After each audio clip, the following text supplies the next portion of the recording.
کو ایک صحابی تھے جوان 12-14 سال عمر, عشق لگا سی کھیڑا کھیڑ دی میں, 12-14 سال عمر تو ہر وقت حضور کے پاس رہتے تھے. صحابہ کہتے ہیں ہم نے سوچا ہر وقت ہی رہتا ہے. ایک دن نبی پاک صلی اللہ علیہ وسلم نے کہا ان کو ذرا بتاؤں تو صحیح ہے مجھ سے پیار کتنا کرتا ہے. صحابہ کو تجربہ کرانے کے لیے حضور نے اس سے کہا مجھ سے پیار کرتے ہو؟ اس نے کہا بیبا آپ کو پتہ ہی ہے سارا. تو حضور نے فرمایا جاؤ اپنے باپ کی گردن کاٹ کے لاؤ. کس کی؟ اوکھا جی بابا کام. ہاں اپنے باپ کی گردن کاٹ کے لاؤ. 12-14 سال عمر, چھلانگ لگائی. مسجد نبوی کے دروازے پر مولا علی شیر خدا کھڑے تھے. ان کی گردن میں تیر کمان تلوار تھی, کھینچی تلوار.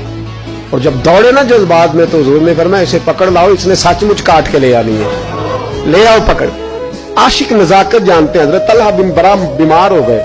نبی پاک صلی اللہ علیہ وسلم 2 دفعہ تیمارداری کرنے جاتے, 2 دفعہ دن, 2 دفعہ حضور پتہ لے. ایک دن حضور شام کو گئے, ان کا ماتھا چوما تو حضور کی آنکھوں میں آنسو آ گئے. پھر میرے حبیب پاک نے ان کے والد کو کونے میں بلایا, کوئی بات کہی, باپ بھی رونے لگے. حضور نے پھر پیار کیا, چلے گئے.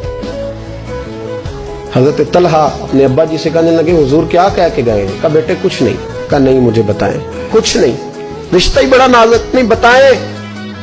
تو باپ نے سر پہ ہاتھ رکھا, کہا حضور کہہ گئے ہیں تو آج شام کو فوت ہو جائے گی. اور جب حضور نے کہا جب اس کا انتقال ہو جائے تو مجھے خبر کرنا. والد کو چارپائی پہ بٹھا کے تو حضرت طلحہ نے ہاتھ پکڑ لی, ہاتھ پکڑا باپ کا اور کہنے لگے ابا جی ایک وعدہ کرو, رات کو جب میں فوت ہو جاؤں تو نبی پاک کو اطلاع نہیں دینی, خبر. کہا بیٹے حضور کہہ گئے ہیں دینی ہے, تو کہتا نہیں دینی, کیوں؟ عاشق نزاکت جانتے ہیں. اگرچہ 12-14 سال عمر تھی پر عشق پکا تھا نا, نزاکت سمجھتے تھے.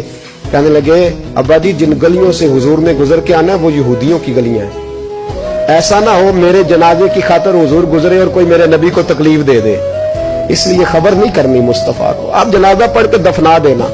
رات کو انتقال ہوا, باپ نے جنازہ پڑھا, دفن کیا. سارا کچھ جاننے والے رسول آئے. کہا مجھے بتایا کیوں نہیں؟ عرض کی محبوبہ, کہتا تھا حضور کو تکلیف نہیں دینی, میری ذات کی خاطر تکلیف نہ دینا, نہ کوئی یہودی تکلیف نہ پہنچا دے, گلیاں یہودیوں کی ہیں, قربان جائیں. ساری دنیا روضہ رسول پہ, اور میرے رسول نے فرمایا مجھے بتاؤ اس کی قبر کہاں ہے. ساری دنیا روضہ رسول پہ اور نبی پاک اس غلام کی قبر پہ کھڑے آنسو بہ رہے ہیں. صحابہ کہتے ہیں ہر قبر پہ دعا یہ ہوتی تھی یا اللہ قبر کشادہ کر دے, یا اللہ اس کا حساب آسان کر دے. یہاں دعا بھی انوکھی, اس کے لیے دعا بھی انوکھی, رشتہ ہی بڑا نازک ہے. میرے نبی پاک نے دعا بڑی انوکھی فرمائی, کہا اے اللہ جب میرے طلحہ کی تیرے ساتھ ملاقات ہو تو ذرا اس سے مسکرا کے ملنا.